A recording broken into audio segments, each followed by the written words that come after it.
All right, let's get her going on the Leaf Hour edition of the Real Kyper and Bourne Show. We are live on Sportsnet 590 The Fan, Sportsnet 360, Sportsnet Plus, Nick Kypreos, Justin Bourne, Sammy McKee, Derek Brandeo, Jake the Snake Schultz, and U.S. Thanksgiving. Oh. Happy south of the border to everybody, which can only mean one thing, NFL football. And so we've got a monitor in here with the football game, and then it went all kind of squirrely on us. Yeah. So it asked us if we're still awake, and we were very much awake. We scrambled to unplug it, plug it back in, and like, what is going on here? Just in time to see the Bears pee down their leg there. That was ugly. I have a very special kinship with other loser franchises where I really look upon them fondly, and I really feel for them, and I really root for them. And I have a lot of good buddies that are Bears fans, and they have a lot of pain. Like they really are in the. Buddy, they're playing the Lions. You followed the Lions history? Yeah, for sure. Start with the Lions. But the Lions are legitimately the best team in the league and a Super Bowl favorite right now. The Bears have been wallowing in nothing for a very long that's time. Lion fans, all these U.S. Thanksgivings. Just watching their team getting drubbed every annual Thursday. Yeah, listen, it's good right now for the Lions. They're the Super Bowl favorites. The Bears I feel for my Jay Cutler. I feel for my Bears fans. Anyways. Okay, well, then if you feel that way about the Bears or the Lions, how are you feeling about your Toronto Maple Leafs last night? Now, listen, it's not often we remember what we say. But I think a few people kind of reminded me that maybe I predicted a score. Derek, did you find that? Is that our first unofficial Kyper's Clipper? Maybe not. He does have it? Okay. Not now. Okay. Not now. Okay. No. You missed, No, you you're going missed to be mad one at me game, you get because 5 more days. if they lose 5-1 tonight, you're going to be mad at me tomorrow? I'm not mad at you, Kip. I'm never mad at you. Okay, so that's where it came from. I bet you I got 100 messages. Are you mad at me today because I said 5-1? I don't remember the context of that. Because I was saying that Austin Matthews should just play. Oh, yeah. Yes. And then I think I said I'm not interested in Austin playing at 70% in November. Yeah. I mean, it's not the most important thing. And I said, then they could lose 5-1. And then, will Sammy be mad at me because I didn't push harder for Austin? That was the context. I'm not giving you credit for a prediction there. Listen, you do not let the truth get in the way of a good prediction. Okay? All right. That was certainly not a prediction. You actually thought that they were going to play well last night. I'm not sure they didn't. I'm with you. Yeah. I'm kind of okay with. I didn't like the outcome like a lot of Leaf fans, but it was horrible. No, I mean, I just, I was on the broadcast last night, and I can't. There are very few games I remember being on a broadcast where there's just so little to say aside from they don't have their guys. They didn't have their hockey team. Florida played pretty well, got out to an early lead, and playing catch up without your guys, really tough spot. Yeah, when you play the defending Stanley Cup champions, who are amped up, who are the most horned up they could possibly be after their coach bags gave them everything coming towards this game. They'd lost 4 in a row. The Leafs had won 4 in a row, and they're going up against basically the Marlies for half the night. Yeah, it's probably going to end poorly, but I would say that the Leafs, to me, for the first time, they've played well defensively and they've looked well coached. I thought they looked well coached last night in terms of their effort level and trying to play the system and do what they were trying to do. They just didn't have a chance. They just didn't have enough bodies to do it. And maybe the first night Stolarz' play, he wasn't bad, but he wasn't good either. He wasn't he didn't bail him out or anything. The first power play goal to me was I don't know, you can make that save. So our Luke Fox asked Mitch Marner about the lack, I think, of 5-on-5 scoring. Do we have that as a first Kyper's Clipper? Sure. What do you think you guys need to do to get more 5-on-5 scoring going? I mean, we're missing half our team up front, man. It's tough. We got a lot of guys coming in trying to jump up in some roles. They've done a great job. I think we've done a great job keeping pucks out of our net 5-on-5. But tonight, like I said, we got to be up the ice more. We got to be up in the forecheck more. We got to get around the net more. Tip some more pucks for our D. Thought they did a good job getting pucks through. We just weren't there enough. Nice of him to go into all of that, but he should have just kept his mouth shut after he told Luke, we're missing half our team, man. And then just left it there. Love Yeah. Luke. Give your Good head question. a shake, Luke. You're trying to stir it up on me. I won't have it. I don't think he's That's a good trying to question. stir it up. I think it's a good question, Good question. legitimate question. I thought Mitch gave a great answer. Like, Yeah. here's what we need Great to do. answer. And we got the Marlies here. yeah, he's like, we don't have the Marlies. So we do have the Marlies. So in the interim, he said all the things his coach went on to say later, which is like, actually, do we actually have that? On generating more 5-on-5 goals. Clip 3 from Berube, please. Well, I think it's, a lot of times it's hard to score, but, for me, it's, I think that we can do a better job of getting to the net front and creating more opportunities around the net and scoring some, greasy goals around the net. I don't think that we're hard enough around the net. I don't think that we're working hard enough to get to the net. Like, I said after the first period, our D had 5 or 6 shots in the first period. We're not making it difficult enough on a goalie and creating second, third opportunities around the net. That's that's a lot of times that's the way you got to score goals 5-on-5. Yeah, I mean, that's going to be his answer every time they don't score, right? Work harder to get to the net, low to high, screens, tips, etc. Pretty much the only thing I expected him to say out of that, and the only thing he can say. So, Is that much different from the overview clip we've got, Sammy? Yeah, we can play the clip. Okay. Overview. Yep. Well, I think 5-on-5, we talking before, it was going to be a tight game 5-on-5. Special teams are different. I mean, gave up two power play goals to them and a shorty. To me, that's the difference in the game. Outside of the results of 5-on-5, it did look fairly balanced, right? It wasn't like the Panthers dominated them 5-on-5.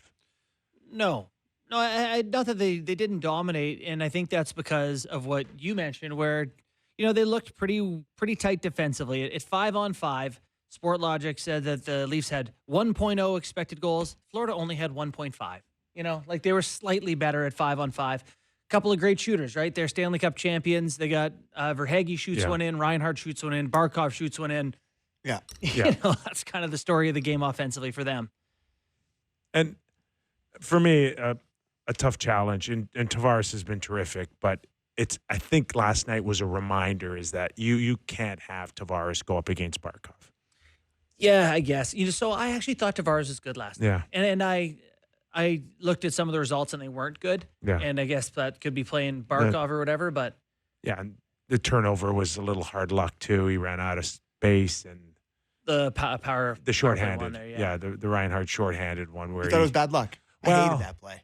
Was that? I hated that. Like it's I hated it too, but when I'm you're trying to give him the benefit of the doubt, to be honest with you. Well, you're in a game where, and listen, it's hard to get really bent out of shape about it, but you're in a game where you're, like we've said multiple times here, you're playing with the Marlies, and these guys are out there battling. Like the last thing you can have happen is the opportunity, to get on the power play and like actually have a chance, and then have that shorty. They go down on the other end, and I mean that is the definition of a dog's breakfast in their own zone. Yeah. Reinhart down the chute and goes bar down. But yeah, I didn't love that. But and then outside of that, like you pass Tavares going up against Barkov, then what do you got left between Holmberg and Dewar and Nicky Bobby, Minten? It's like Grebenkin. It's over. Yeah, and it's just it's over, and it's just a reminder of it's been a good November, but we're gonna have to shore that middle up, and that is even after Austin returns. Yeah, I mean, after Austin returns, like if you get Austin and Nyes back, once they get everyone back, you're gonna have to be. You're a lot more comfortable with that 5-on-5 question as soon as you get those guys back as early as tomorrow night, you think Nyes Saturday night. Yeah, I think he's really close. Yeah. I expect Nyes to play Saturday night, as I do Austin, but I expected him last night. Mm-hmm. Would have been nice to have him last night. Would have helped, I think. I heard that he wanted to, and they wouldn't let him. You did? I did. Oh. Yeah. I don't know. The Leafs wouldn't let him. Cautious, baby. Interesting. Got to be cautious. So, Yeah, you know, Why they're don't we follow this up with Berube? Why don't we Okay, get go ahead. Berube's thoughts, which is on missing these guys, hurting their goal scoring, which is clip 4. Maybe we don't have the finishers, and I get that side of it too, but I'm not going to focus on that. I'm focusing on what we have in the lineup and how we need to play to generate chances and score goals. Yeah. So they lose another guy last night, Bobby McMahon. Goes out, hobbles off. I thought it was a skate issue at first. So did Simmer, who we have coming up. He thought it was a skate issue, but he doesn't come back for the third period. So now that's 8 guys? If you count Reeves, it's 8. Okay. So I guess we'll count 7. Kipper, I'm not like, I don't like to blow smoke up your rear end, but I'm not sure you've ever been so violently right about people playing in a different system and getting hurt. This is uncanny. What team? Like, I mean, they've lost Matthews. Like, they haven't lost Marner, Tavares, and Nylander, and that's why they've been able to keep their head above water here. It's clearly the reason why. But I can't remember any instance of the Toronto Maple Leafs going through this type of injuries with their forwards. I can remember with the defense, they've had some issues, but this is crazy. Now McMahon's out. Like, what is it? Again, is this the second time he's had issues? I think first this year, isn't it? First this year? But he's always He was had healthy scratched. Okay. And that's what I and remember. missed all of the playoffs last year with a mystery injury. Didn't play last year. Yes. That's So- actually kind of an untold last year story. Like, we all talk about the Matthews and Nylander injuries. What happened to McMahon? Tweaked his knee. Tweaked his knee. Yes. Well, what's concerning is that appeared to be a lower body injury yesterday. He stopped skating on his right leg on the way to the bench and stopped solely on the left skate. So I don't know which knee it was, but hope it's not a recurring injury. I have no idea. Like everybody else, just hearing that he's no longer available was a surprise to me when nothing looked really out of the ordinary. Ruby said something. Actually, I don't know if it's in clip 2, where he basically said he couldn't come back and play. Like, he said something that to me felt like if I was a McMahon or something, I would have felt like he was talking to me, like he thinks I should have come back to play or something like that. Well, why don't we hear clip 2 on losing another player? Well, it's frustrating, but hopefully we get some guys coming back here next game. But we just for the game tonight we got to be sharper, and some of the penalties are. We don't need to take them penalties. I think we in the third period we're trying to come back. We take 6 minutes of penalties in the third. That's difficult. Makes it difficult. Yeah. All right. So is he talking to Willie? The penalties there? Yeah. I guess. Yeah, we haven't heard anything on that. Sam was concerned last night that Willie was going to get suspended. I don't see I it. thought the way the league goes sometimes, and Sammy, you're like adding that it's a leaf on the cherry on top of the sundae, that it's a leaf. Can I be super honest with my Leaf fan brethren? I'm stunned. There's no news about that. I thought for sure, by the standard that we've seen, the league passed. That'd be a game. Yeah, I don't see that at all. That doesn't even sound like a fine. Really? Yeah. No, they passed. Huh. They passed unless they changed their minds during our show. But to me, it's like, there's no force or malice going into it. It's a high stick, and he gets penalized with a double minor for it, which is significant at that point of the game. No history, no injury. Like the Meyer one, he's going at a guy, and there's some, I don't know, Okay. malice in there. I don't mind a guy going at it with somebody, but you're still in the game to the point that Craig made. Yeah. Right? You're still within reach here. So that's where you just gotta control it. For me. Yeah. Well, I think he was with Schmidt, right? Was kind of going up to kind of engage him, and he kind of lowered the hands, and Willie kind of was going in to do the engagement, and he just caught him right across clearly not what he was intending to do at that part of the game. But yeah, they keep, it's funny with Nylander. They've really just been kind of putting him out there with whoever, and it's really, he's done a great job. I think he's scoring a lot for them. But last night, to me, was the first night where it felt like he's like, you serious? Can I get some help? We're playing against the Panthers, and I'm going out here with Holmberg and But Robertson. you gotta be understanding. For we sure don't you do. have anyone No, to I put know. you with. I'm not saying that's right. But I just, for the first time, I saw a couple shifts from him last night. I think he had his first shot late in the third period, or middle of the third period, and he's just kind of like, I got no chance out here against these guys with Pontus Holmberg and Nick Robertson. Yeah. My one takeaway from last night, and actually I've got a few of them, which, we're going to get to here, but the main ones are about the young guys and who looks good. And I got to tell you, I'm believing in Fraser Minten more than I did going into this trial. Yeah, I know we've had this conversation. It's not probable, but it's not impossible for him to be one of the guys moving forward. I started believing in it, I think, when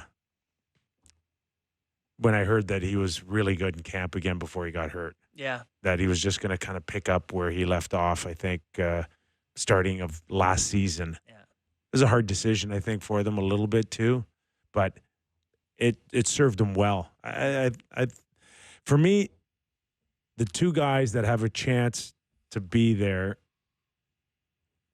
towards the latter part of the regular season and maybe even the first round, or at least be available to them in the roster, is Minten and Grebenkin. Yeah.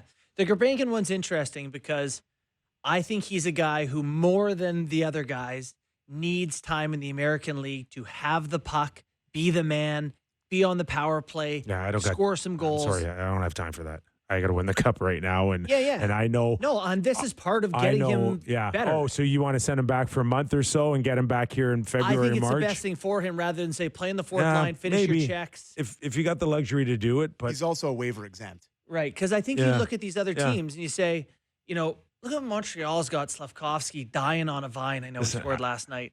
And Hudson's playing 23 minutes a night, and all the other D. It's not good for these guys to be in. You need to be the man in a league you're better than. I think it's good for him, for Minten and Grebenkin, to get that taste last night, like one or two games. But if you keep feeling like you're going to lose, you're not losing your minutes. Like, it's good to get a taste, but to keep stretching them out there, like you said, with the Habs, I don't think it's quite as good. I just see him there above Steves. I see him there above Grebenkin? Yes. Yeah. I see him there above Alex Nylander. Yeah. I see him for sure above Nick Robertson. And I did not like Nick Robertson's game last night. Playoffs start today. All. You got Grebenkin in ahead of Robertson. In a line of bad ones. 100%. In a line of bad games. I would like to last make night it clear that I agree. The problem with Nick now is he's panicking. So cookie hungry right now that it's just he's separating himself from the rest of the team. But I've heard this has been the case even like when he played in the American League, that it was just like he didn't care if they won or lost. He wanted to score. He didn't care if he had 3 assists. He wanted one. He wanted to shoot it in the net. He wants to shoot it in the net. The one that kind of stood out for me last night was the 2-on-1 where you got one of the best opened, like Willie's opening up, and he didn't even look at him. And you know what? Okay. I was okay with that. If he had his stick in the middle of the ice between the hash marks, if you're going to shoot it, then shoot it. But then he goes to a weak ass backhand. Yeah, like if you're going to use Willie, great. If you're going to shoot it, great. If you're so panicked by opportunity that it ends up being whatever that was. But there's not many plays where you can be like, that guy has no confidence. Like, it's just like, you guys watch hockey your whole life. That guy cannot think straight right now, and he's thinking about it. Normally, if he had 6 goals in the year, he's either making a good pass or he's wristing that one off the post and in. Like, he's overthinking every play. To him, and I told you for the show, it's like some nerdy guy talking to a hot girl for the first time. He's just like, oh my God, it's a hockey puck. Bobbles. Yeah, he can't handle it, man. The body language on Willie. Oh, yeah. After that, he behind the net, skated by him. It's not like wasn't like good effort, son. Wasn't even a tap and nice effort, nice try. Hey, listen, if you think you got it, it's like, buddy. Okay. I'm making 11 and a half sheets. I'm fresh off 40 here. Not to watch you go in there and kill a play. Yeah. Give me the puck. Give me the puck. Yeah. That was tough. So the guys are going to start getting healthy. And, again, In theory. In theory, we've been through this a little bit, JB, where I feel for him a little bit too, because he is an NHL player in a 32-team league. Yeah. Now he's going to watch guys get healthy. We'll see what happens with McMahon, but we're going to watch guys come back, and we're watching Grebenkin and Minten impress. And he's going to get pushed down, and he knows it. He knows it's coming, and that's why you probably saw him shooting everything that he could last night, no matter what. I think once they start getting healthy here, they gotta seriously think about moving him out. They cannot let a guy like that come to the rink feeling the way he's feeling and thinking that it won't affect the rest of the And what are his club. priorities, as you said? He's not like, God, we lost last night.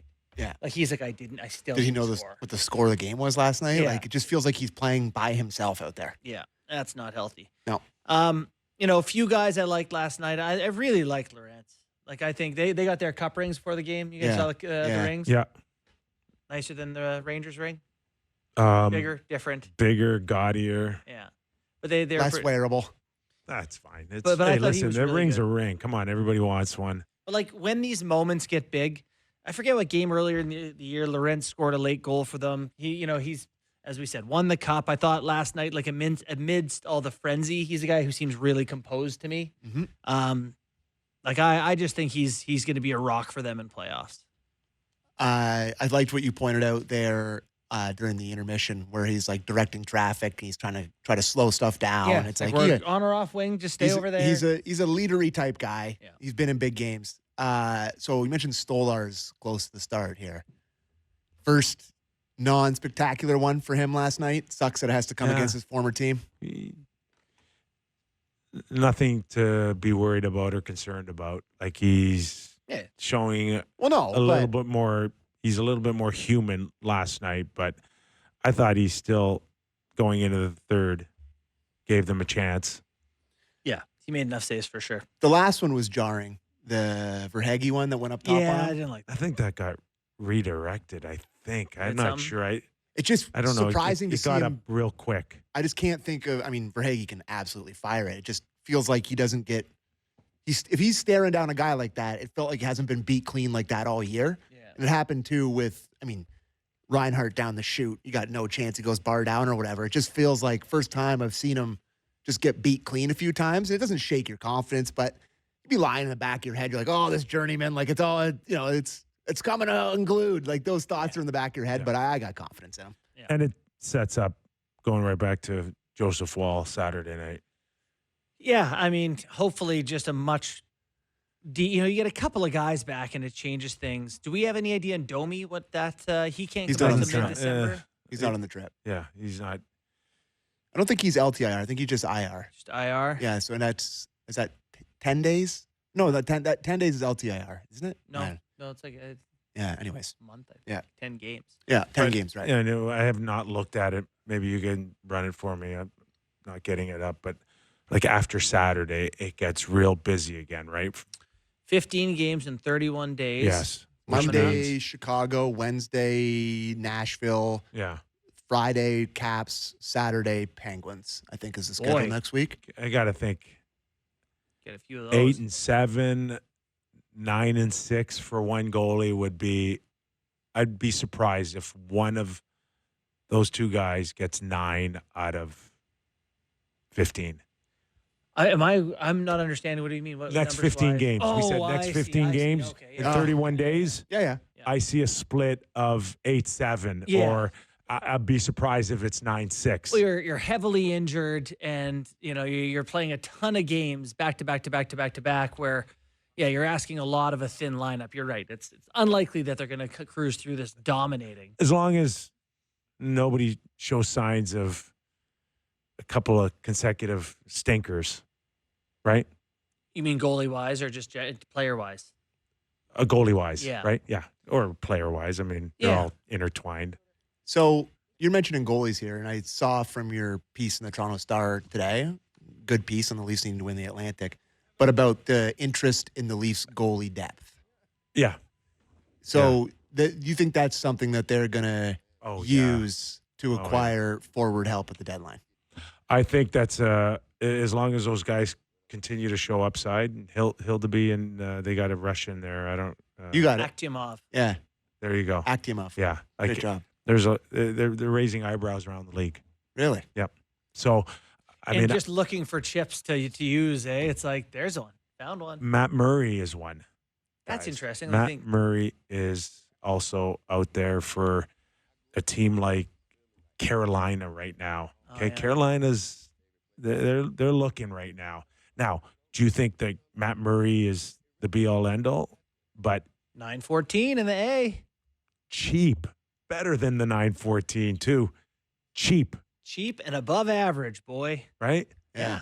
So if you got still Stanley Cup pedigree and you're not 35 Matt Murray is just 30 years old.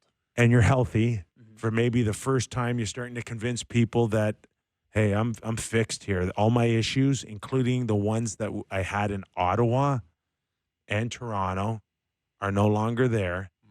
Then he's in play.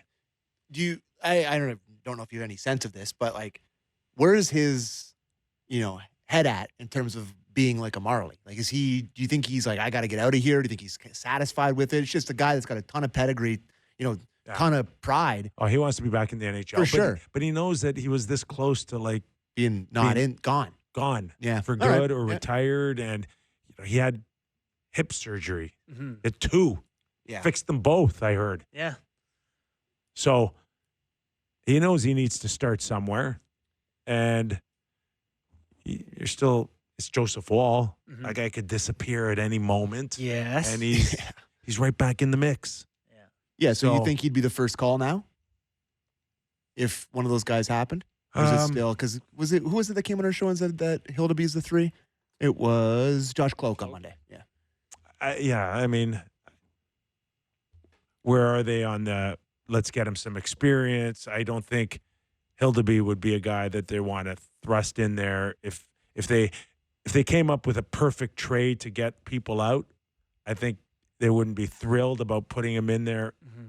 to start his NHL career yet. Mm. Like some more cooking in the American League, but I don't know. What's it going to look like in the new year in terms of what you really need to shore up your team and at what cost? Because there's only a few people that when Brad Treliving picks up the phone or makes calls, he gets talked about or asked about, and that's like there's only like 2 or 3 guys. Grebenkin would be one of them now. Cowan, Minten, Hildeby. and the goalies. Yeah. And then don't give me your scraps. Roni Herviden. The Toby Topies and the Niemela? Ronies. No, Yeah. what are they? 5'9", 5'10"? Probably. Yeah. Soaking wet. Come on. I'd say those names not out of disrespect, but they were like in the embodiment of the They Dubas represent drafting, something. where they represent something. It's They not represent about them as people. So I do believe that when it comes to February, March, and if there's one thing that I kind of got reminded of last night is that you're still going to have to get bigger and tougher. Well, they're Like, missing. they're playing a tough style, but I'm watching Nico Miko Nikola or Nico Mikola. hammered Nikola. Tavares. 6'6", Hammered Tavares. hammered. Like he had Nick Robertson's trying to close off the boards with him coming down on a pinch on the on the second goal, Mhm. and I'm like, that's like Was that who Robertson ran to try to hit in the corner? that's like What do really you- really just contain him. Yeah. that's really warm butter trying to stop a knife. Yeah. And here comes butter. Oh no! Oh, the knife. So yeah, that's funny. You watch the Panthers. I meant to say this, and I'm watching that game. Like I thought these guys sucked. Yeah. Everyone told me these guys were playing bad. I thought they sucked, and it's like, oh no, yeah, they're still all looking pretty good. But you look through that lineup, it's not the same lineup. No, like the but- main guys are still the main guys. But last night it's Lusterian, Luosterainen, yeah. Luosterainen. And Lundell didn't even play last night. He's like excellent. another guy just really hard around the net to stop. I'm really looking forward to rooting for Sam Reinhart in the Four Nations face-off. I love Sam Reinhart, man. He's turned into such I a never good... saw this coming. Oh, you think the Sabres did? I guess not. The Sabres? I guess not. Sabres going to watch Eichel get 130 Imagine they had points. Eichel and Reichel's Reinhart. Oh, my God. Was Reinhardt second overall? Yep. Yeah, he was. Okay, excuse me, but As a pick? Is that? who was first? Was I it can't- Patrick in Philadelphia? No, was that the was same year? That was the Nico Hischier draft. I'm quickly. It was? pulling up. Okay. He All was right. number 2 in the 2014 draft. Ekblad went 1. Okay. Reinhart 2. So 3 of the top 5 play for Florida. Who's the other one? Ekblad, Reinhart, and Sam Bennett Yeah. are all in the top. And Yeah. Yeah. So, Like, William Nylander went 8th that year. One pick Sam- after, and he's so 2 picks after smart. Jake Virtanen. right? He's just a smart player. Can shoot the, like, a Right. 50, 60 I goal thought when scorer. he was younger, he wasn't going to skate well enough to do Well, this. I'm with you. To do He this. fooled me. Yeah. I thought Buffalo got a third liner Yeah. on a championship team. Right. But, look, where you're playing matters. And, For since sure. he's gone to Florida, it's 33, 31, 57. Before that, he'd never scored 30. So it's like, yeah, playing with other good players in a good situation, that is pretty important. Yes, sir. I did write an article in the Toronto Star. You can find it on my @RealKyper X feed or Twitter, old Twitter. Where are you guys on the importance of the Leafs winning a division? I don't No? I don't want to No? play that team in the first Crucial. round. They're, You with me a I little think bit? it's oh, so my important. God, yeah. Okay. Yeah. So important. I mean, God, like the 2 teams you might play are teams that have won Stanley Cups in the past 5 years, that have the pedigree and the confidence to play in those big games. Not that the Leafs don't, but it sure would be nice to. And again, it's not a gift when you get a wild card team, but just be 1% easier. Can it be 1% easier? That would help. Yeah, the Leafs When you will lose by a goal in round 1, you take 1%. Leafs will win the division. They'll get the Rangers first round. Rangers are brutal. Yeah, but that's just Oh, Sturkin. there's some issues there. I think that's just Sturkin. I know how that goes. And then every Leaf fan will be like, oh, well, they had the goalie. We couldn't beat him. I know how it goes. I know Florida looked a lot like a team that won the Stanley Cup last year on a few plays, Mhm. but they aren't the same team they were last year. They No. weren't. No, they're missing some pieces. The D's not as good. Not sure they're top to bottom as good. They got Carolina twice, Pittsburgh, Philly, San Jose. They could lose 2 of them. Yeah. That's just the way it is now in the NHL. But it's there. It's there for the Leaf taking. This week is important for the Leafs. Like, if that Saturday night game's huge because Tampa's not that far behind. And then you have, like I said, Chicago Monday, Nashville Wednesday. Washington's a good team on Friday, but then you go to Pittsburgh. It's like you need to start stacking up the points against these softer teams. Anyways, we should go for Simmer. Okay, we got Craig Simpson, former National Hockey Leaguer, 2-time Stanley Cup champion, and one of the best on Hockey Night in Canada. He'll join us next when we return to Real Kyper and Bourne. The Kypreos. Not quite Sammy McKee. Sorry. You want to share with the whole class? No, good things Mike's aren't on, boys. Justin Bourne. And in a few minutes, we'll welcome in Craig Simpson, Yes. who called the game last night. He did. He doesn't miss a trick. And you, of course, you couldn't get out of here fast enough, and you were screaming, finally, they've gone to the A team for a game Wednesday night. You, Elliot, David Amber. It's a good show. I enjoyed Gaz. it. We And really Gaz. were limited by the fact that all of a sudden it's 2-0. Leafs got no horses, and it's just like, okay, they did their best. They played hard, but never got back in it. Okay, let's welcome in Craig Simpson on this American Thanksgiving, which means, Craig, you're having a turkey or you're passing on a turkey, because all those years of playing in the U.S., we got spoiled, right? We had 2 Thanksgivings. I think I have literally been on the road in the U.S. for the last 20 Thanksgivings. So it's always trying to find a place so you can get something to eat, a restaurant that's open. And I think I'll pass on the turkey tonight. But no, always good to have a good football day and sit and watch some of those festivities. So we were talking earlier in the show about a 5-1 score that may have looked maybe a little bit more lopsided than what it actually was. And we've seen the Leafs really rise in the absence of some key players, including now Matthew Nyes, let alone a top goal scorer like Austin Matthews. Was last night just one of those games that kind of caught up to them a little bit?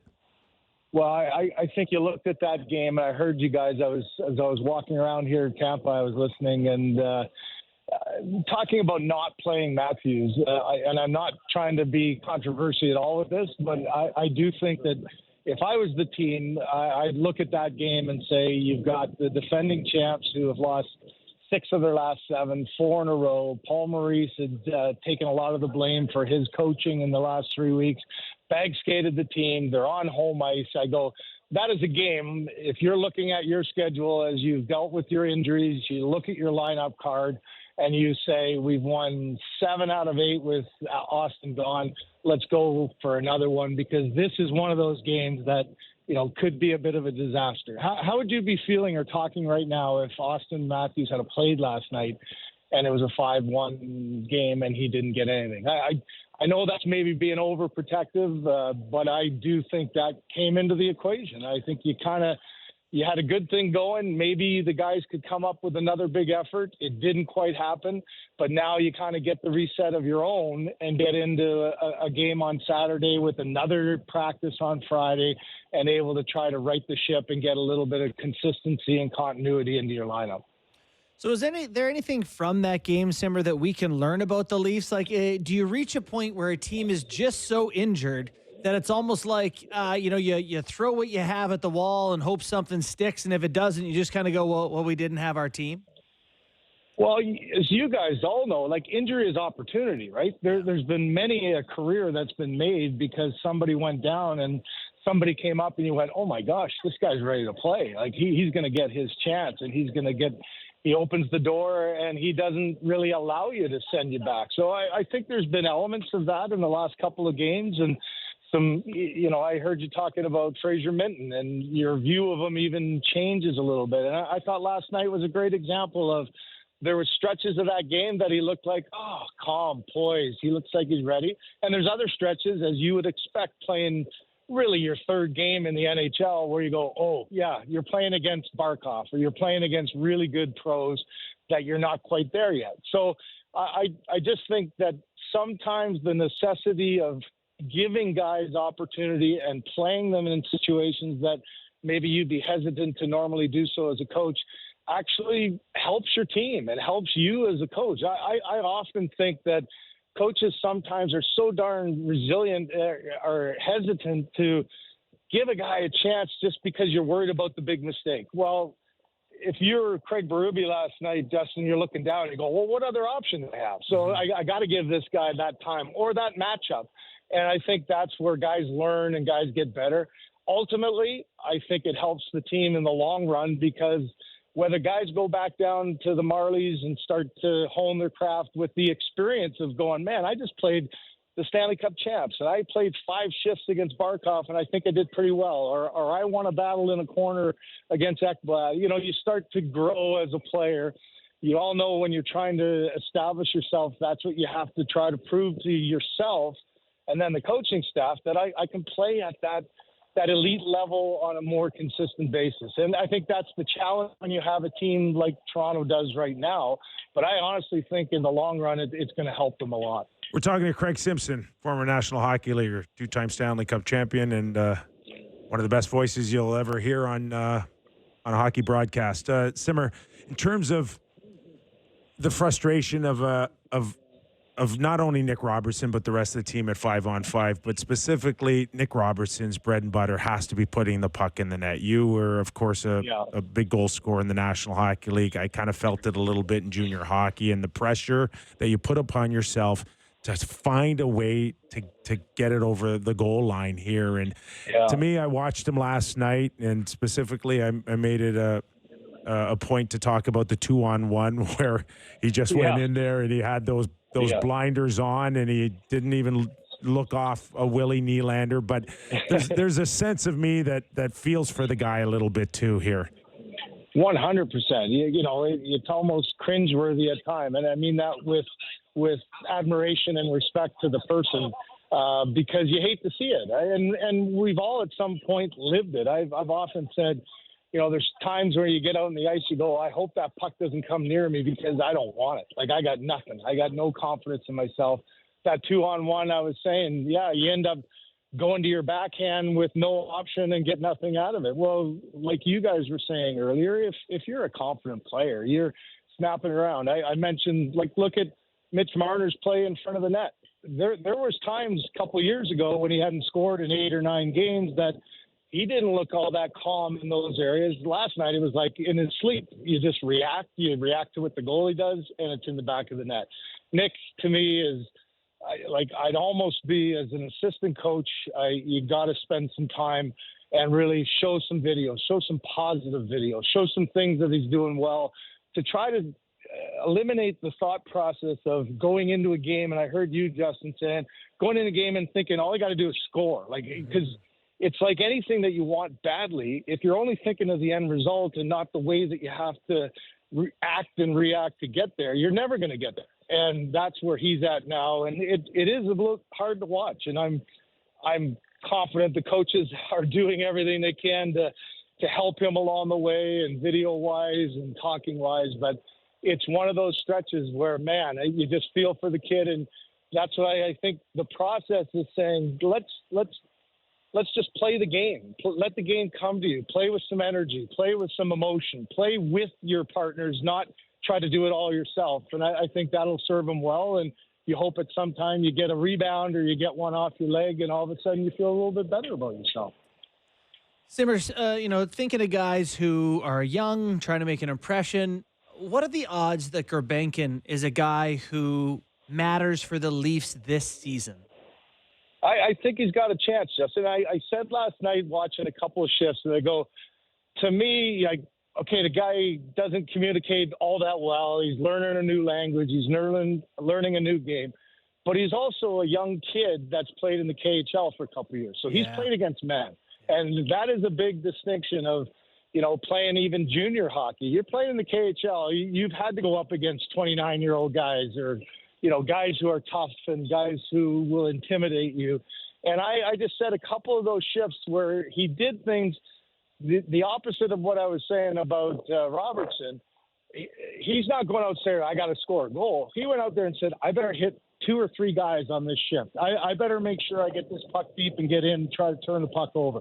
I got to make a play in my own zone and then get up the ice and get in the forecheck. Those are simple sounding things, but they're so incredibly important to build that framework of your game and the trust with your coach. And, I just mentioned it there, saying if I'm Craig Berube, I go, I got some time for this kid now, because in a situation where he's playing, was that his 3rd game in the National Hockey League, and go, he's identified that. And you can tell that he's going, I know what this coach wants me to do and how I got to play. And I got a lot of time for that. And I think Craig Berube will as well. And he's heavy, Simmer. Yep. He's a heavy player. We see him finishing checks even at the end of a period that really had no bearing on any play, because he's got a habit of doing that. He's just having fun out there. Never would have thought I'd say this, but they've missed Max Pacioretty's physical presence of whatever we saw in those first dozen games out of Max Pacioretty. And there's something there that at least is more reassuring to know that at least he can do that every night, instead of hoping and praying that someone puts a puck in the net. So also what you were saying too is, you look at the changes that Craig's tried to make with this team. And I think the one thing that has been successful, and part of it due to some good defensive pairings, good structure in their own zone, they've gone from the 22nd team for goals against last year to tied for 2nd going into last night. So there's an improvement, and there's a noticeable effort in the way that they can defend. They box out in front of their net a lot better than I can remember watching a Leaf team do. There's not a lot of trapped in your own zone fire sales. But I do think the pain of that has been their offense isn't nearly as fluid. And Craig keeps talking about it, and I listened to your clip, and I love Justin going, every time they don't score, you might as well just replay that clip, right? If we didn't get to the it's the same story. But you know by now, 2 months in, you know exactly what you're going to hear from Craig Berube, don't you? Yeah. Yeah, like it's going to be the same thing every day. When something falters, it's the same messaging. So I do think that the offensive part of it has slipped a little bit because guys are trying to be aggressive and trying to do what you're saying, Grebenkin, to get in on the forecheck, make a big hit, make sure that you're checking hard there. But they don't quite yet have the combination of that and then get it and be as free-flowing and creative as they have been in the past. Last thought from you, Simmer, if we could. Appreciate your time. Just what do you think the Panthers are compared to last year? I think they're a team that's, missing the element on the back end. As much as Montour was, 23 and a half minutes of big minutes, it's hard to replace that on a Stanley Cup championship team. Even talking to some of the people around the team, Ekman Larsson became a big effort last year too. He played just under 19 a game, but again, you've seen what he's done even in this Leafs lineup of stopping a play defensively, getting you going the other way. So those are two guys that I think, as you guys know, it's hard to replace them. It'll take a little bit of time. Kulikov's a player who's playing almost 4 minutes more than he did last year. So can guys like that grow into the same roles as those guys had in a successful time? I think the energy thing to me, Chris Cuthbert and I were talking last night and just said that's the hard part to recreate when you've been Stanley Cup champs and now you're into the third year. They lost in the final. They were motivated last year. They had a really good regular season and run. Now you're trying to climb the mountain again. Even a guy like Ryan Lomberg, who's not a huge player, but it's the emotional part. I think they've missed the emotion of their game, and Paul Maurice said that much.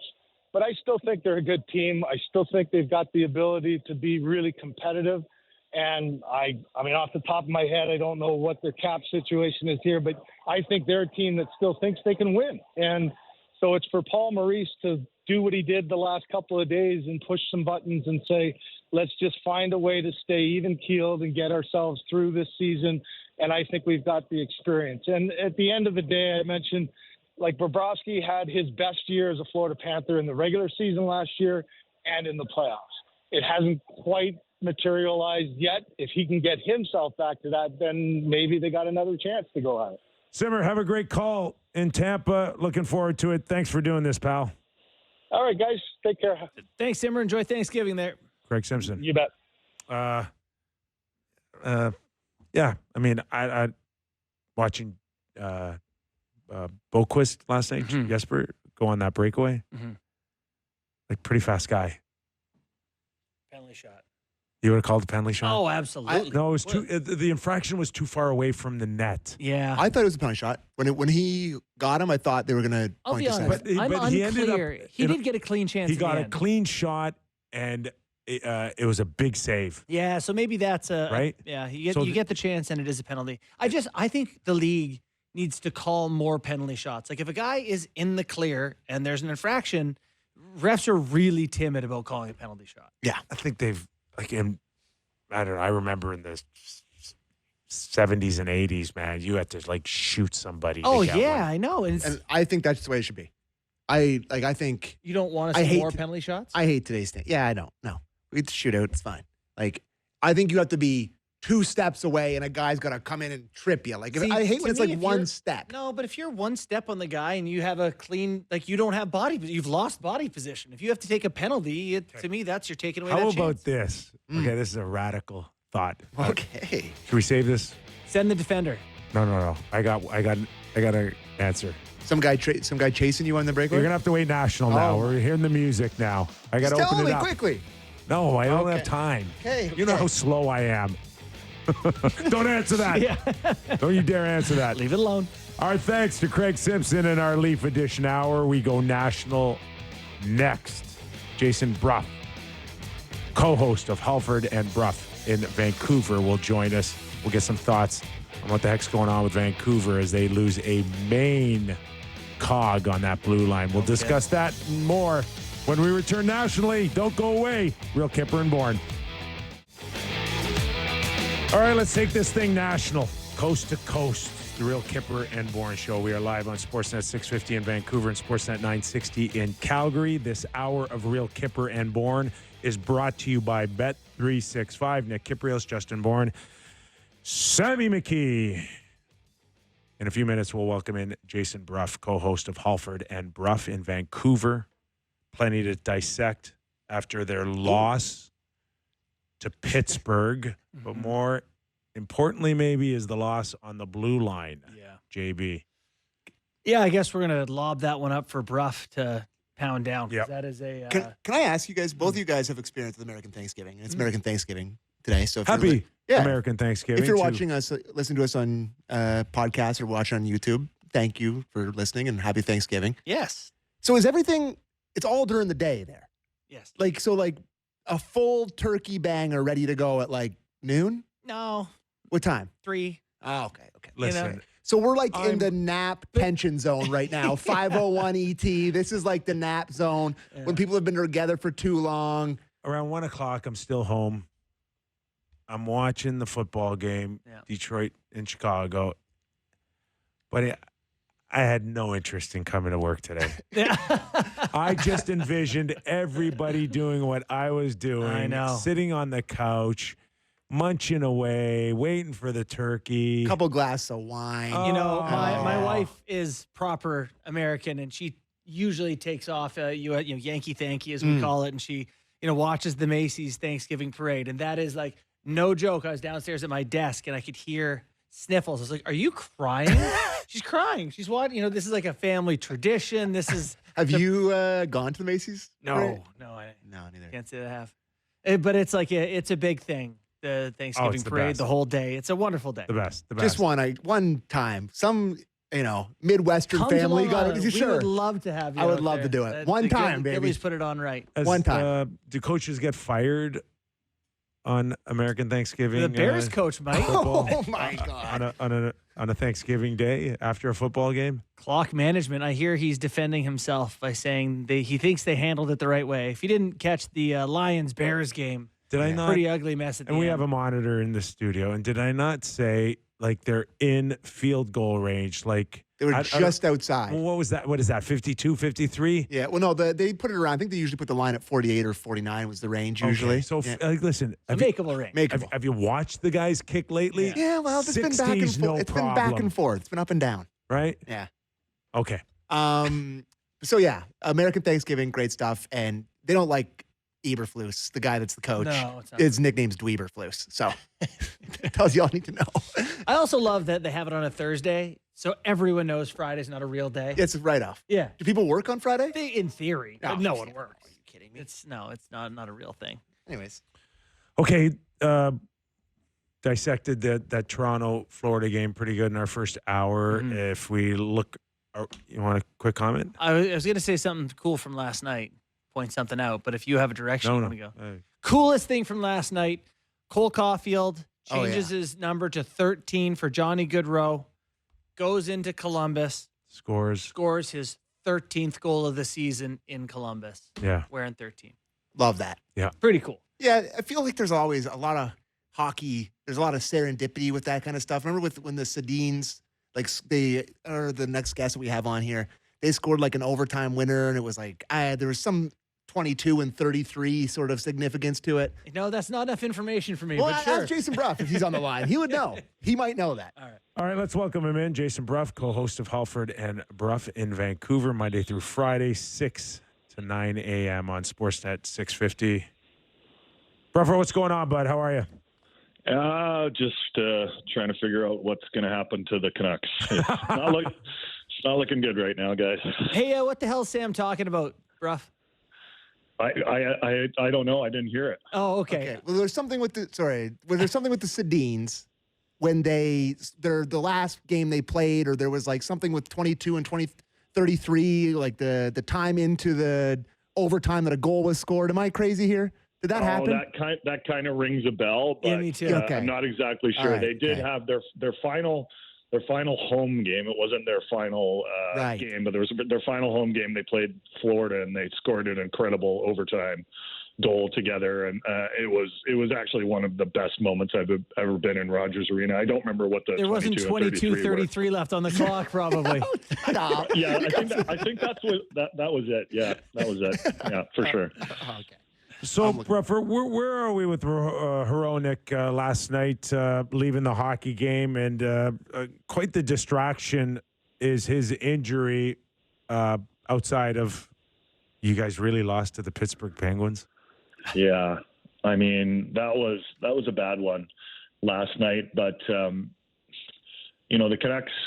I don't want to say we could see it coming, but anytime Artur Silovs is in there this season, it's a bit of a wild card, and he let the first shot in again against Pittsburgh, and then there were some pretty bad breakdowns, and it got out of hand pretty early. They made it interesting in the end, but when you finish the first period and you're down 4-1, I don't care who you're playing, it's going to be hard to win that game. And you mentioned Hronek there. There are four pretty big issues facing the Canucks. I think four. One is the goaltending, and Demko's still not back. I don't know when he's going to play. Maybe, the first home game. So they got 3 more games on the road, and then they play Columbus December 6th, and some people are kind of targeting that. But we don't know if he's going to be good. We don't know what the impact of his injury is. I imagine it's going to be pretty tough to just start a season without training camp, and you're just throwing in there, especially with the blue line. And that's kind of issue number 2. The blue line was in trouble before Hronek went out, and we didn't know until Elliott reported it after our show that Hronek was going to be out a while, but it didn't look good at that end of that Pittsburgh game. And maybe we didn't talk about it much on our show because we just couldn't fathom the idea of a right side with, we're looking at a right side of Tyler Myers, Noah Juleson, and Vinny Desharnais, who hasn't even been able to get into the lineup. They just called up Mark Friedman, who is an AHL guy, but the right side of their blue line is in big trouble. So that's kind of issue number 2. Number 3 is the big elephant in the room with JT Miller taking a leave of absence. And we don't know when he's going to be back. We don't know much of anything about that story. And I would say issue number 4 is Pettersson still, he's producing, but he's not back. He's not at the peak of his powers yet. He still looks off. His skating doesn't look right. So, it's going to be tough. It's survival mode for the Canucks now. So just to stay on Philip Hronek's injury here, who's next man up? Myers? Is that a given? So. Yeah. Well, I mean, look, Hronek has been with Hughes as a pair ever since he came to Vancouver. They've never really experimented with anything else, and it's kind of like if it's not broken, don't bother fixing it. But there has been thoughts here and there, like maybe you spread the wealth out a little bit, because the first pair has been good, but this year the other 2 pairs have not been good. Soucy and Myers have not been good, so it could be that you put Hughes with Juleson and maybe Soucy and Myers are together again. I mean, they broke them up for a bit because they were so bad, but it's in a lot of ways it's rearranging the deck chairs on the Titanic, because you've got Hughes and 5 guys basically. That's the way it's looking right now. And there were lots of people saying, oh, they got to make a trade. They got to make a trade to get another defenseman in. And now you're in this situation. I'm just like, my God, it's even worse. Like Hronek, if it wasn't Hughes, Hronek might be the last guy they could lose after, considering all they were going through. Yeah, pretty serious stuff. Just for everyone clarifying, Sam, our boy Jobo did text in and said that in the final game, Daniel scored an assist by Henrik to tie the game 33 seconds into the second period. Daniel scored again on an assist by Henrik at 2:33 of overtime. So, okay. All right. There was a little something there. Yes. So, interesting thing, like a team in the NHL, the separating factors are the stars. They only go as their stars go. You mentioned Pettersson is having a tough time. Miller is the one that no one's really sure of. Before the show today, Sammy was reading me a couple things that people said that, there's some Miller and Pettersson don't always get along. Is there anything to that? We're grasping at straws here, trying to make sense of what's happening in Vancouver. Yeah, I don't want to speculate too much about JT Miller's absence right now, I mean, those guys, like, they've admitted they're different people. They've admitted that they've had to work on their relationship. Yeah. I mean, I hear their interviews. I'm like, are you guys in marriage counseling or what's going on here? Like, I got to work on our relationship. But yeah, I mean, that's always been, that's always been known. Yeah. But, we just assume, like, hey, you don't get along with everyone you work with, but you should respect each other and you should be able to work together. But I don't know, man, like the Pettersson slump was, I mean, Bourne, I texted you a few times. I'm like, I've seen slumps before, but this one is something pretty odd.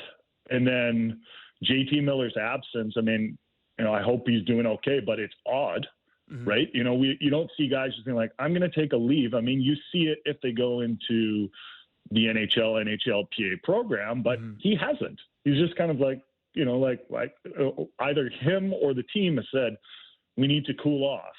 And Patrick Allvin, I mean, the Canucks have been very tight-lipped about it, but Patrick Allvin and the few comments that he said, he's like, well, we're just happy JT's getting help. Right. And so it kind of lends, everyone's curious. We're trying to respect it, but it's like, help for what?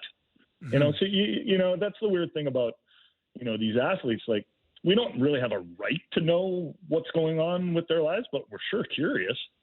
Yeah, fair. But we do know that if the help is significant enough that it's going to pull you away from work where someone's paying you $9 million, it's significant. And the tendency on help is no one really gets it in 2 weeks or 3 weeks. Sure, it takes time. Mm-hmm. Right? Mm-hmm. Yeah. So we're not sure what sort of length we're looking at. Tough predicament to be in. So let me ask you, Brough, just in terms of Rick Tocchet and all these dynamic storylines, how's he managing it? He can be an emotional guy. I've seen it. I've known him a long time. Just how's he handling it? I think he's trying to keep his composure because I think he knows that if he flies off the handle, at least publicly, then everyone's going to start to panic. I think that's pretty important for a coach to maintain composure, but I think he's frustrated. But it's like one of those problems when you go over the defense, there's no great solution. And with Hronek out now, I don't know if Quinn Hughes can play the entire game, but he's going to be playing a lot of minutes. And then you run the risk of, like, are you going to overplay Hughes too much? Tocchet had great success last season, and he brought respectability back to the Canucks. He really simplified their game defensively. He kind of did the things that I imagine, like a lot of Ottawa Senators fans were going to hoping to happen this year with Travis Green, and we'll see if Travis Green can have some success there. But they were an immature team before Rick Tocchet showed up. They would make really dumb mistakes, especially defensively. They wouldn't handle the ups and downs very well. And then last season came, and it kind of came out of the blue. And everything was going right for them, especially in the first half of the season. And then a few things started to go wrong. Pettersson had his slump, and hello. We lost him. I think he just disappeared. He disappeared. Dropped call, Sammy. Wow. You've been on an incredible record. I think that might be like literally the first one of the year. Yeah. We didn't even the thump. No, it was such a mild drop. We didn't get the bonk. Who was it that we had on that was 3 separate and 1 phone call? Oh, yeah, that was tough. Kevin Kurz. We kept insisting on calling him back. I think it was like 70% of our guests 2 years ago. It was the old studio. It was the old studio. Well, we're in the big professional studio now. So it's really interesting, and I thought Jason did a great job. It's not against the law to talk about JT Miller, who is a public professional athlete. It's in poor taste to speculate, I guess, about what's happening. We don't know. It really is, though, to the public. All that you need to know is he's gone because he's working on something personally. And that's enough. Yeah, it's enough. Yeah. But I guess where there's an information void, it gets filled. I think the problem is, and again, Sammy has made this clear, and I'm starting to kind of weigh in a little bit on expectations from the public and you brought this up with Matthews. He just disappears, and it's like day to day, and it's like, oh no, this is 3 weeks here. So I don't think that Vancouver has done that with Miller, but like, this is not everybody's scenario at work, right? Nobody pays to go see Pat Flash at her desk, upstairs. Love you know Pat. what I'm saying? We love best. Pat, but like no one's paying $200 to go see her, or there's an expectation. These guys get watched, and people are making big commitments. But do you think they're comparable situations? To me, one is where they're like where the Leafs are being purposely, quiet about something and very kind of, I don't want to go as far as to say deceiving, where they're just like, his day to day, now he's on an intercontinental flight. With JT Miller, it's more like, hey, he needs some time. He's going to go. Yeah. So we do have Jason Brough back with us. Brough, do you remember where you left off, or do you want a new question? Tocchet trying to keep his composure. All right. He Well, brought respectability back to the team, and now we're wondering what he's going to do. yeah.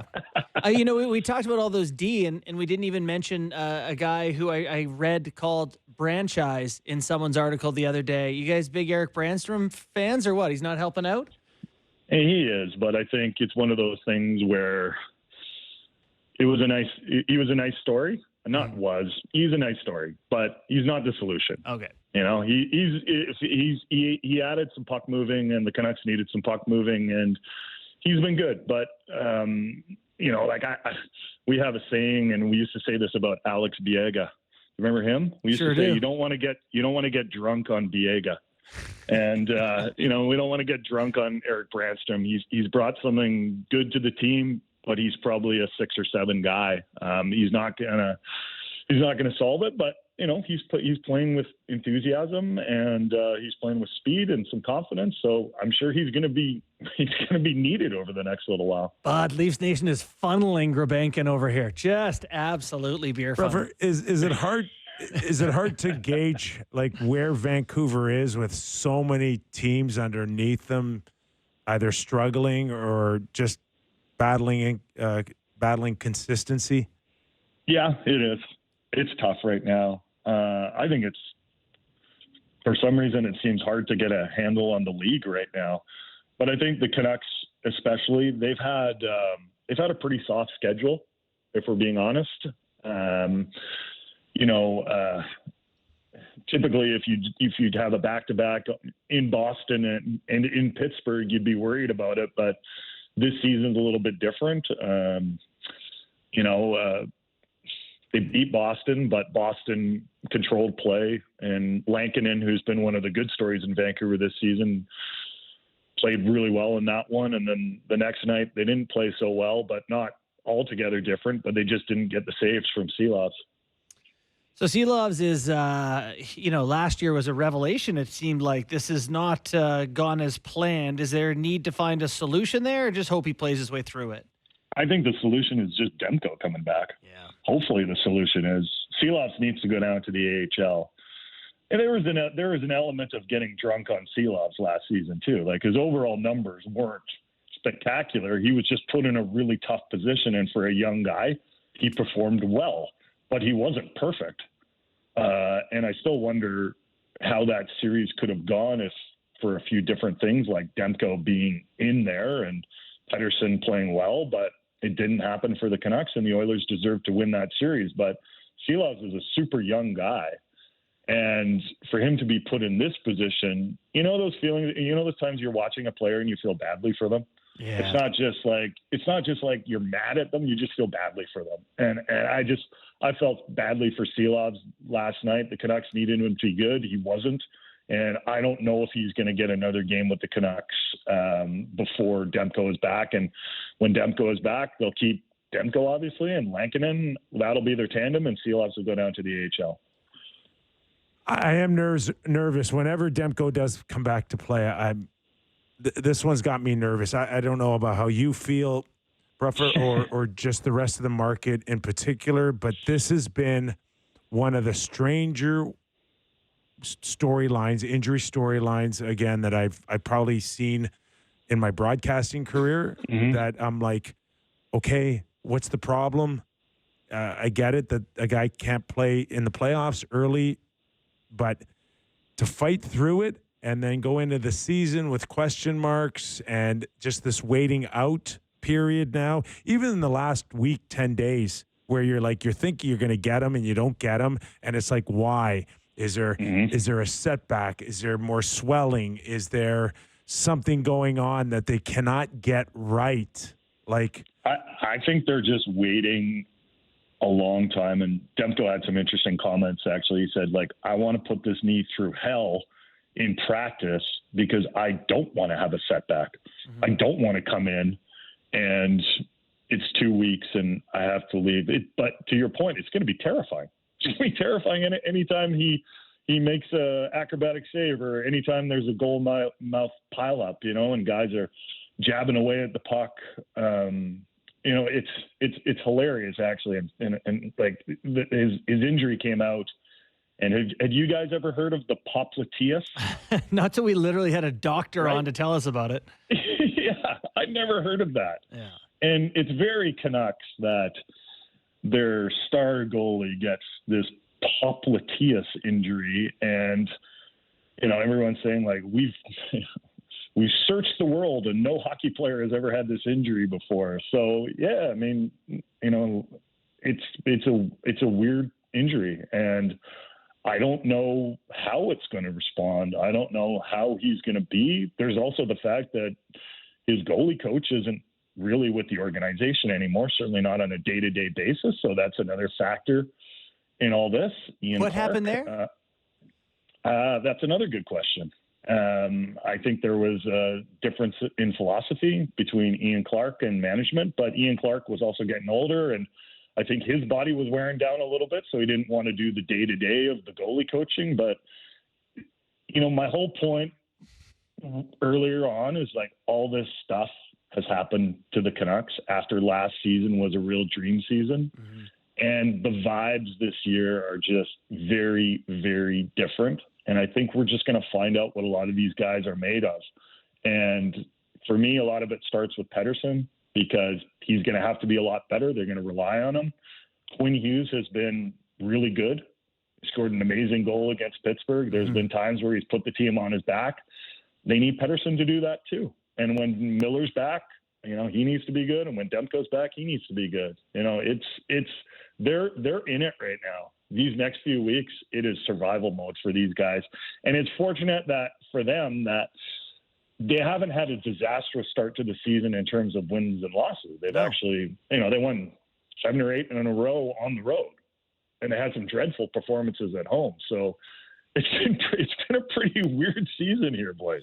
Jason, just one more for me, and just to add to that pressure on Alvin and Rutherford here, and like, do they have the luxury to kind of wait out and see what the blue line looks like without Hronek, or do they just have to go out there and find something in the next 48, 72 hours, if not sooner?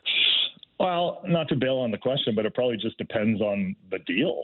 They did bring in Zadorov early last season when Carson Soucy got hurt. And I think there was a feeling like the vibe here is really good. Let's not let an injury derail things. But if we're being honest, things have kind of already derailed this season. So they've got a decision to make whether or not they just try and survive and pick up wins here and there, maybe force a few games to overtime, get a point here and there.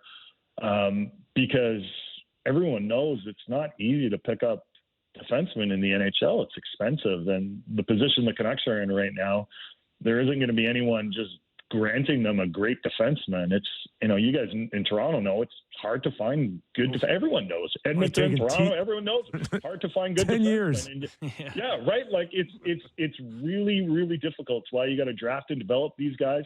The Canucks do have a bunch of younger players in the system, but they're not ready to make an impact right now. So it's a tough situation for Jim Rutherford and Patrick Alvin. But, based on their track record, they're not wait around guys. They like to do things. So if I were to bet, I would think there's going to be something coming soon. The question is, how big is the deal?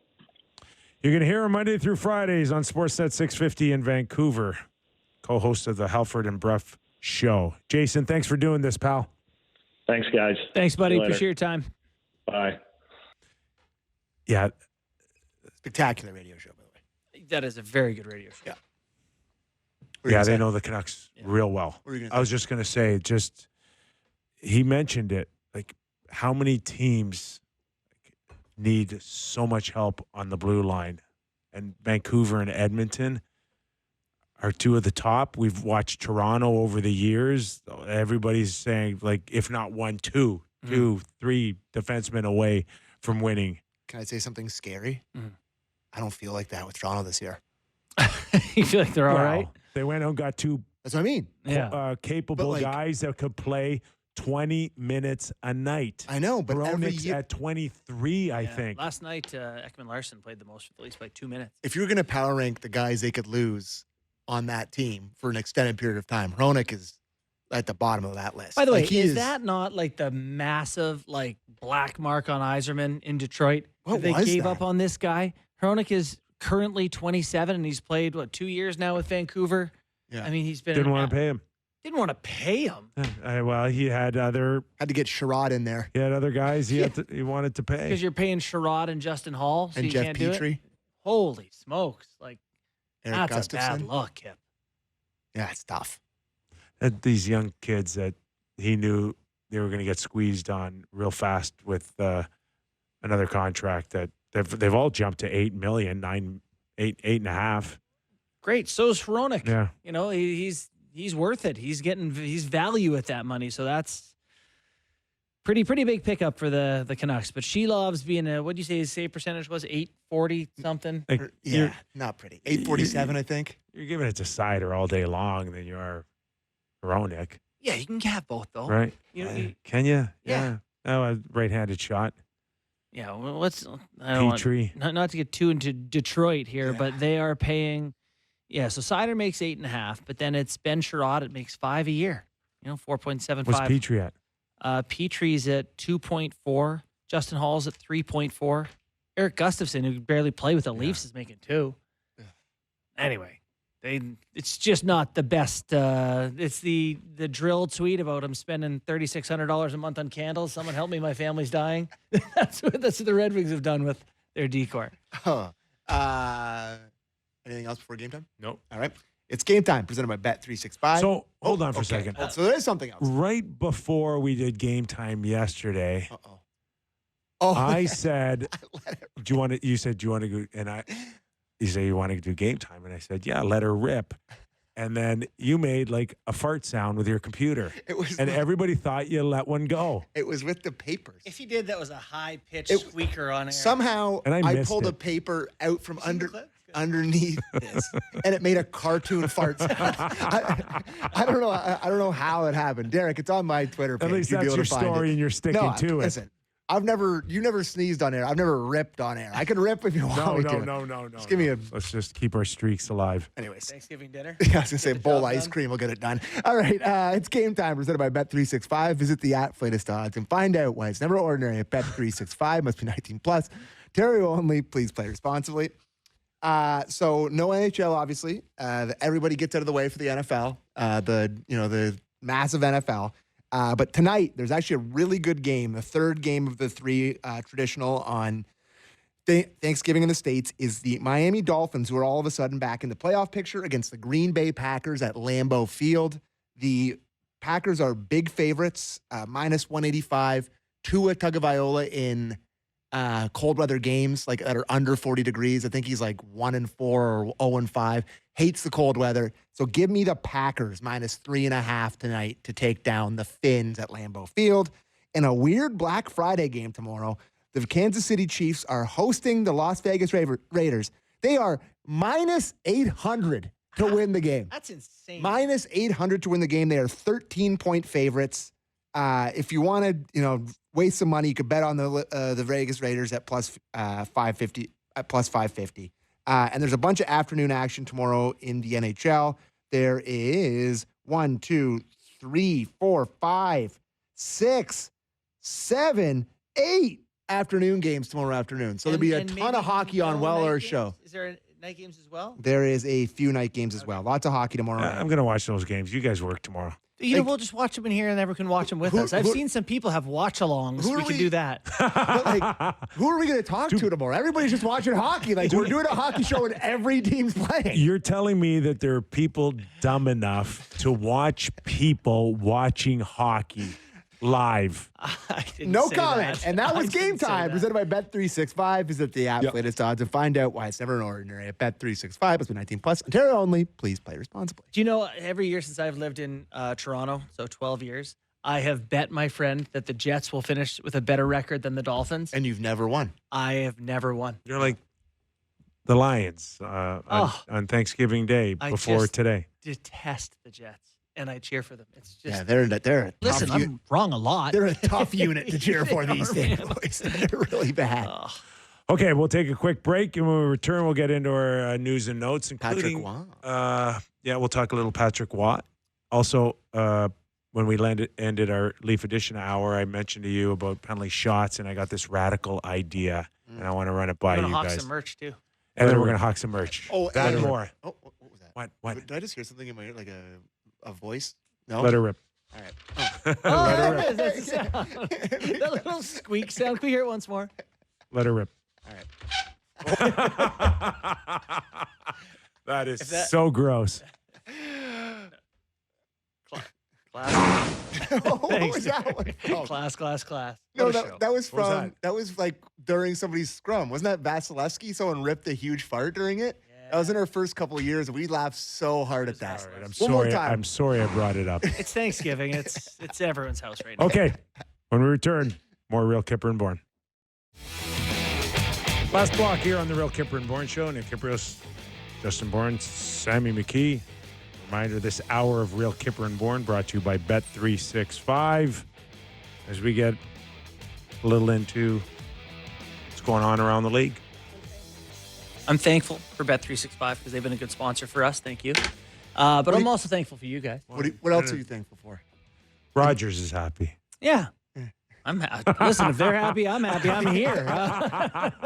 Every day, the key card. Just say it. We're thankful we got jobs. Every I day, did say the that. key card works, boys. It's a great day for me. Yes, plenty to be thankful for. Yes, sir. So Including that what's German going on doctor.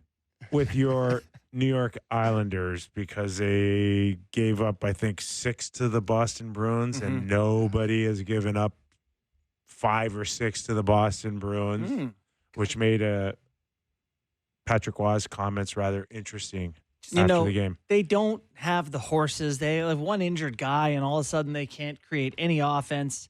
I think when you're a coach, frustrating when you're like, take the Leafs last night. When you don't have the bodies and you're chasing a game, you're just like, what am I supposed to do? So why don't we play Patrick Waugh's thoughts on Yeah, let's do that. the New York Islanders?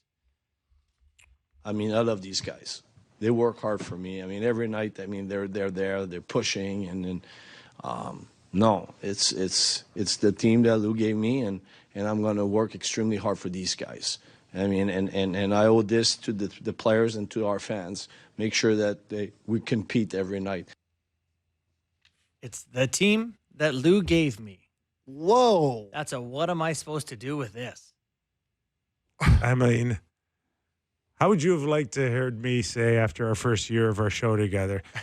Yeah, they gave me Justin Bourne and Sammy McKee. No one's listening, but Mid. Look. That's what they gave me. Enjoy Pierre Engvall for 7 years. Okay, so do you think that was calculated by Patrick Waugh? Because it's hard to think that a lot of things aren't. Or was that just a reaction to a frustrating lineup to coach? I think he's an emotional guy. I don't think that's premeditated. Do you? That would be a much bigger statement if it was. Well, what is the statement there that you put a lousy team together? I imagine if it were premeditated, it would come on the backs of conversations where Waugh's going, you got to get me someone. I need a scorer. I need some speed. You got to help us out. And Lou saying, "Oh well, we have time, so use it." And it's an orchestra, and everyone's got to play a different instrument. And Patrick Waugh's going, "Jam your head in the tuba and trade a defenseman to our team." Okay, like something's gonna have to give. It's not a good lineup, boys. What's Lou's age at this point, fellas? 81, Amo Riello. 82. He is 82 years of age. Like, at some point, not to be ageist, I'm just saying. Like at That's some getting point, up there. It's up there. I know he's a sharp guy and he's been around the league and all that, but like, You think there's any shot that they push Lou out and let Patrick go in there? oh, both jobs. I think Lou wants to, like a monarchy, hand it off to Chris Lamoriello. Isn't that? I mean, I don't know if he's around. Is he not the AGM there? Like, is that acceptable for people No. to think that Lou is behind the scenes still, even if he's not there? No. Yeah, you're right. I think that would lead to some potential distrust. Now, the feeling after the last few years that Patrick Waugh was away, that he just wanted to coach. Mm-hmm. That's it. Oh, I'm I a feel coach, I feel a butt coming on. and I don't want to get in stuff. I don't want to get involved in the other stuff. And there is, of course, those last years in Colorado where there was a sense that he was trying to make general manager decisions, or at least tell them what he wanted and needed. I'm not saying that never happens with any of them, but that's the but is, could you see that? I just don't think you can do it today. Oh, you like him be GM and coach, Pat Quinnett? Going back in there. I don't think it works. Like, it's a huge job or being a head coach. does he even want that influence anymore? It seemed to have not helped him at the end in Colorado. My only experience is working with Sheldon Keefe as a head coach. And that man grinded from 6 a.m. He's watching video at night. He's talking to players during the day. He's drawing up practice plans, talking to the development team. I can't imagine then being like, let's also talk, go to the GM meetings, call around the league. Like, I just can't. I don't think there's time anymore. The jobs are too big. To your point, he's coming from the Q where he Memorial Cup. Yeah, but he literally, not a decision gets made under the Ramparts umbrella that doesn't get run through Patrick Waugh. He is the ultimate decision maker. He builds the team. He coaches the team. Everything is Patrick Waugh. And I'm sure there's an element he gets hired by Lou when it first comes and they have a great run under him and he's like, yeah, this is fine. Mm-hmm. But when adversity pops up, you start to revert back to I could probably do this better. I could probably do this. For sure. And I'm sure there's part of him that thinks I could build a better team than old Lou, but do you know might not be former true. Successful athletes? They might have egos. Yes. And I don't know if you know about Patrick Waugh. He's very successful. Yeah. He was very good at goalieing. Yes. So I don't know. It's an interesting one. It seems a little bit combustible to me. I mean, I watched this while I was looking for that clip. I watched his press conference from the game. My man's agitated. We're getting back to old Patrick Waugh here. And I know that for years, some people in ownership have had Lamoriello questions. So we'll see. Yeah. All right. We got a couple other big storylines here. Where do you want to go, JV? Do you want to do the empty net thing? Do you have that in front of you? I do. No. Okay. Can we just? Okay. I want to get this in. Okay. Because you were working last night. You must have seen the Charlie Lindgren goal. Oh my God. Okay. Oh my. I had to watch it again, twice, maybe 3 times. Yeah. He didn't even really heal it. I don't think I've ever seen a worse goal. That's the worst own goal of all time in history. NHL history. Number one. Right? Obviously, the stakes and all that it's not the same. It's not Steve Smith. No, it's not Steve Smith. It's not Chris Phillips. It's not any of those. It's tied with Patrick Steffen missing the empty net. The biggest gaps. And then the Oilers but coming back. But that's made worse because the other team does a great thing. This is just you doing it all yourself. If you haven't seen it, go find a clip of Charlie Lindgren has the puck in front of his net. Oh, we got the clip. the clip. He's going to wrap it behind his net and he just shoots it in his net. You can go to any. Oh, You can go to any learn to play hockey program Yeah. around the world, Yeah. and I don't think you're going to see a worse goal than that. No. You need a certain set of skills to even be able to pull that and off. you want to know something? I Oh got my a God. chance to talk to Charlie Lindgren about a year and a half ago at a Washington Capitals alumni. Yeah. Maybe one of the nicest Nice guys guy on earth. you'll ever meet. Yeah. So engaging, so nice. I just felt so bad for him there. And he's, But The boys picked him no, up. there's no but. they got the W. They The got, boys yeah, picked him exactly. up. That They matters. bailed him out. Yeah. And you That's team building. You think back to one of the other great goalie gaffes of all time was Vesa Toskala. When was it Sutton that scored on him from the other end of the night? but that was a bounce, a bounce. But they and got then the win that night too. No one ever talks about that. So Right. they still got the win. That wasn't that far off from what we saw with Fleury. Marc-Andre Yeah. Fleury earlier this week. No, but that is the worst. Not like I said, no stakes, no anything involved. If you're just It was in a 3-3 in the back, third period. yeah, but it's a regular season. yeah, yeah. Steve Smith was in a, yeah. Did you ever play goal for your team Yeah. in practice? Yeah. Okay, the Sucks. equipment's crazy. It's sucks. impossible. It's like Sucks. it can't even can you imagine how spinning around and feeling like you've got your balance and your equilibrium and all of that? Like I could see that happening, not to him, but to me, Yeah. right? But For sure. still, Well, you usually err on the side of caution. He's like, what if that works from that angle? It's a tight bank back out the other side in front of his net again. I went in net recently, within the last year. Our goalie blew out his groin. And he's like, someone's gonna go or the game's gonna end. I was like, all right, I guess So, I'll go. Justin Pogge in there, or It's what? horrible. 6'40"? Why would anybody choose to do that? It's the worst thing, and to be able to Do you handle know it. Andrew Brewer, who writes for Sportsnet.ca, he has 3 boys, and they're all goalies. Oh my God. I can't think of anything worse. Ken Reed's goalie dad too. Yeah, he's got. Of 1. Yeah, no, 3's crazy. 3's crazy. Crazy. Okay, so you've got a story on Sportsnet.ca about empty netters? No, or? it's actually on Daily Faceoff, and Okay. it's not by me. Okay. Paul Paduti wrote it, and it is on the trend of empty net goals and its effect on scoring races around the NHL. So back in the 05-06 lockout, there was 0.14 empty net goals a game. Here's what you need to know. Every about 45th goal in the league was an empty netter. Now, every 14th goal in the league is an empty netter. Way, way, way up. We're up to 0.42 goals per game as empty netters. Couple things are the reason for that. One is WA had something to do with this. Goalies are pulled earlier now because of analytics. They think it helps. The other is analytics have said that you can shoot from your own end, and the value of ending the game with an empty netter is worth the risk of icing the puck. And because your era, you probably chipped it out, right? Like you didn't shoot for the empty net from your side of the red. Yeah, You it ice one, was Taboo. it was really bad. And If it was like a you- selfish thing. selfish, greedy. Nobody wanted to face off of an empty net goal. Right. So now they're shooting for it. What's really changed is it's not the guys going out there to protect the lead. Like, let's say your team's up 2. They're not putting out your best defensive forwards, your bottom line guys. Now it's these top end guys. The guy in the past 3 years, going back to, 21, 22, Jake Gensel has 30 empty net points.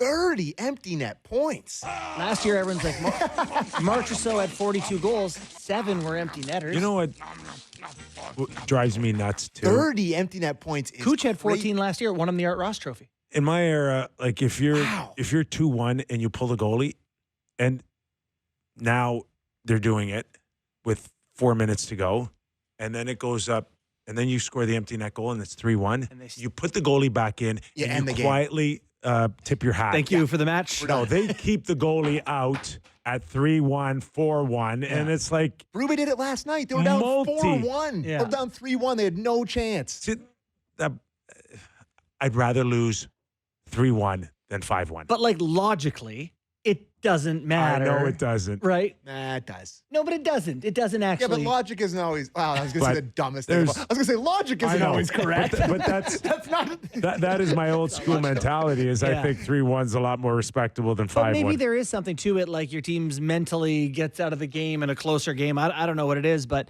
yeah. So last year, Kucherov had 14 empty net points, and that led that took him to the Art Ross Trophy. Aren't the Leafs really low on this? Really low.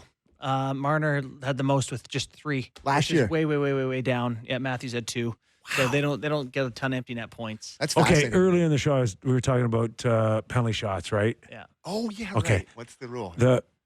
My radical idea is that you draw a penalty and you always have an option of taking a penalty shot or going to the 2 minutes. Yeah. Do you think people would automatically take a penalty shot? I think depending on the player. Yeah. Or the goalie. Yeah. So, like, regardless, so it's like a 2 minutes for hook in the corner, Yes. no bearing on the Yeah, play. yeah. You either get a penalty shot. No. Oh, you're saying every penalty call? Everyone. Yeah. Oh, well, Everyone. that's nonsense. No, I'm just saying. What would you rather? What would you rather have So- if you got a goalie that has an Yeah. impeccable shootout record. You wouldn't lend towards just killing a 2-minute momentum kind of situation. It'd be interesting late in games when you, like last night, Nylander takes a 4-minute penalty with 5 minutes left. Maybe you say, take the 2 shots. We want our goalie to save it and keep us in the game. I think about 32% of penalty shots go in and 20% of power plays end up in goals. So you would take the shot is the point. But that's based on sending great shooters. So if it's like you got to send who's hauled down. I love the idea.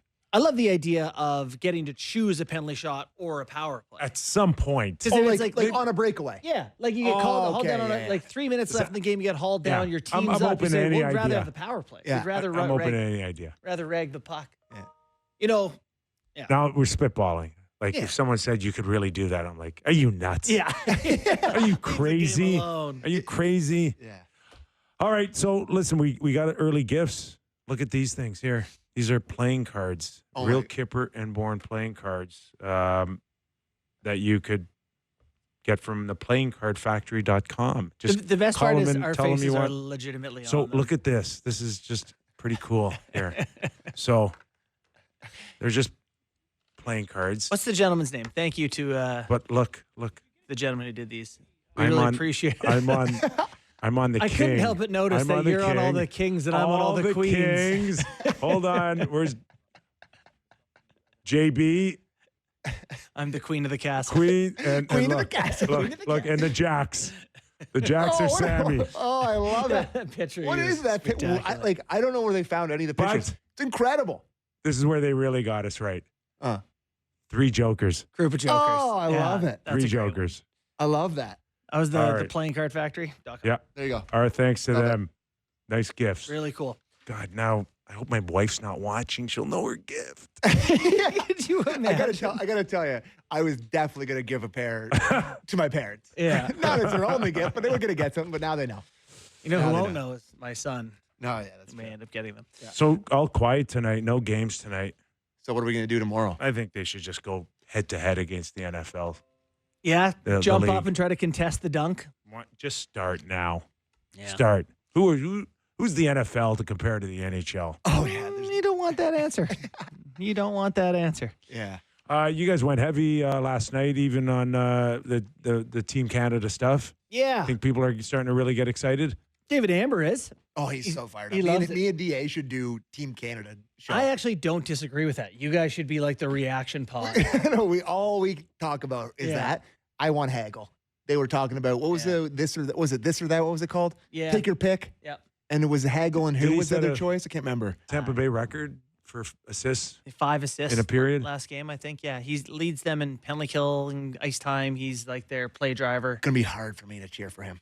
Yeah, Yeah, he's on my short he's list. ratty in a good He's way. on my short list. Yeah, I just I think Wilson's the big one that I'm not sure about because I think Canadians want a big, strong, forechecking, thought Bennett fast. looked awesome last night. You know, Bennett looked Um, but I just don't know if he's. Listen, go back to I inside think the it line was for me. Team Canada '91. Eric Lindros, 6'4", 225, 230, and he must have been not much than 21 or 22 years old. Ran everything in sight. That's what they need. He was also like, offensively elite. Yeah, he was amazing. All right, thanks for watching. We're back tomorrow on Real Kyper and Bourne. Have a great night, everybody.